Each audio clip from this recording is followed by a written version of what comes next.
தமிழகத்தில் மூன்றாவது அணி அமைவதற்கான வாய்ப்பு இருக்குதா? நேற்று ஓபிஎஸ் தரப்பு கூட விஜய் தரப்பு பார்க்கிறதா ஒரு தகவல். நீங்க தகவலின் அடிப்படையில் சொல்ல எப்பொழுதுமே மூன்றாவது அணியோ நான்காவது அணி உருவாகிறதுக்கு வாய்ப்பு இருக்கு.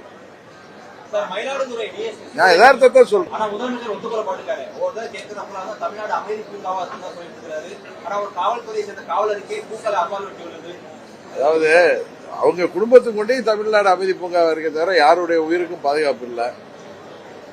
இத மாதிரி சமூக விரோத செயல்களில் ஈடுபடுறவங்க எல்லாம் அது தடுக்கிற அதிகாரிகளை எல்லாம் கொலை செய்கிறார்கள், தாக்கப்படுகிறார்கள். இன்னும் காவல்துறையை சேர்ந்த அதிகாரிகளே கொல்லப்படுகிறார்கள்.